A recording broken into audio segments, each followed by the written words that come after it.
Hello, Alabama fans, and welcome to the BOL Recruiting Show. I'm BamaOnLine publisher and Tim Watts, and with me is Andrew Bone, the recruiting editor for BamaOnline.com. And Andrew, big day, one we've been waiting on for a while. I mean, last year you heard they couldn't get the five stars, couldn't get the in-state guys more likely. This time they're getting a five-star, a good one, and Alabama has a commitment from one of the best in the state of Alabama.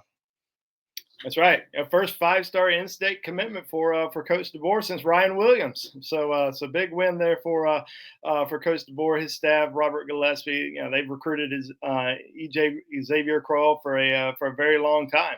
Really ever since last year when they first arrived in Tuscaloosa. I think that offer came in late January, so only a few weeks after they had been on campus. But Robert Gillespie knew all about him, and that was certainly a guy that they wanted to jump on pretty early. And if people will remember, this is a kid who reclassified, so he was a sophomore last year when Alabama actually offered him, and went through his sophomore season, and then at the end, or I guess after the season, decided he was going to reclassify and be a member of the 26th class rather than 27. So a big win here today for Nick.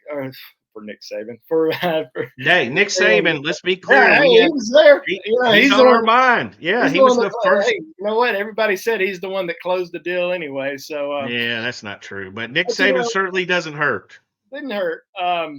But yeah, I mean, great win there in state. Number two running back in the country, and now Alabama has two running back commitments in its 26th class. Yeah, again, Xavier Kroll commits to Alabama. He's five-star running back from Jackson, Alabama, Jackson High School, a standout both years he's been there. I mean, good enough to reclassify, had all the offers.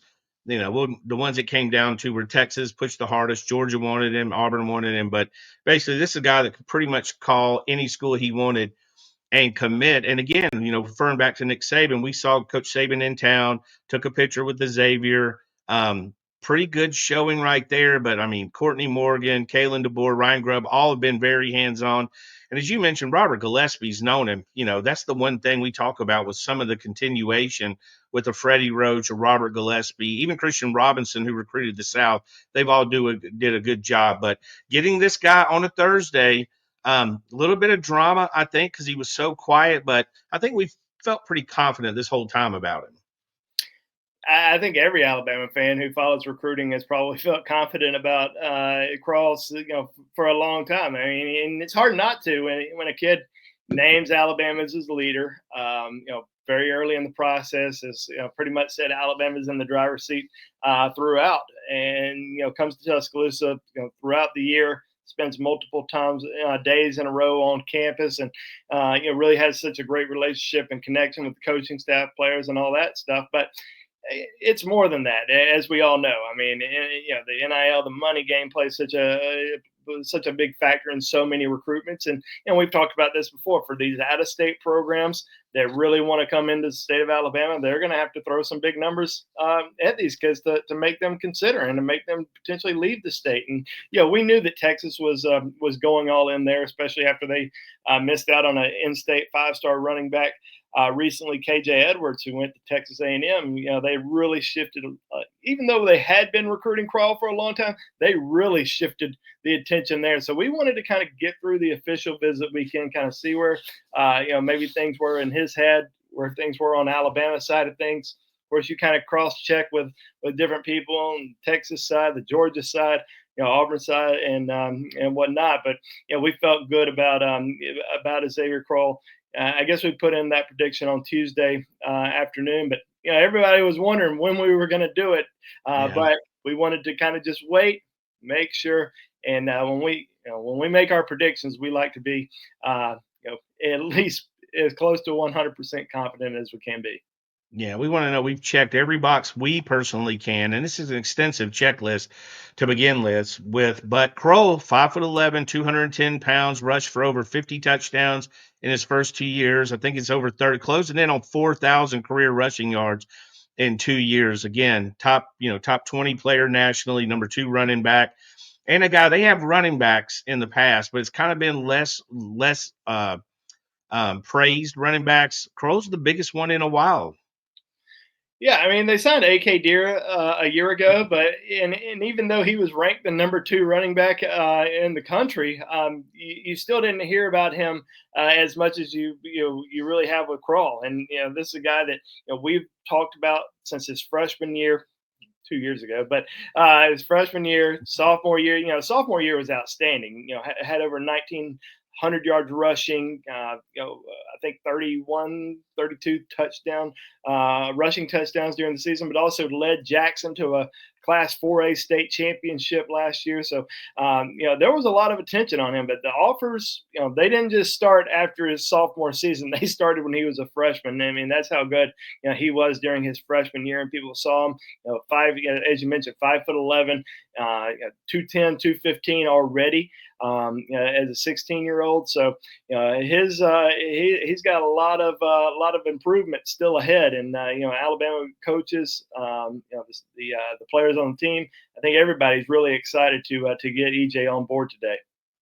I know Robert Gillespie has to be pretty excited. Earlier in the week, to less fanfare, but still, I thought pretty good reaction. They flipped Javari Barnett, a guy who's ranked 4 stars by a couple services. I think he injured last year, only played 3 games, has a chance to rise up. But when you're looking, trying to update and get that running back room to where you think it used to be, I mean, you can't really start off with better of these 2 guys, considering you've got Kroll and you've got Barnett, the bruiser types between the tackles, the speed, and both probably poised for pretty big senior years. Yeah, really intrigued to kind of see what Barnett's going to be able to do as he's returned 100% full strength after last season. As you mentioned, only playing in 3 games, and this is a kid that Alabama offered pretty early back in February, and really pressed the gas on him once he made it to Tuscaloosa in April. It was a week after he committed to Illinois, but Alabama really showed him a lot of love. Basically told him, we hope to take 2 backs in this class, but regardless, you're a guy that we really want. And, they were able to get him after this past weekend. And we had kind of circled this past weekend, the June 20th or June 22nd weekend, as the running back weekend, because they had 3 backs that were going to be on campus. Now, Ryan Estrada ended up committing to Minnesota, did not make it, but Alabama was really pushing hard to get Crawl as a part of the class, but also Barnett. This is a perfect 1-2 punch for them.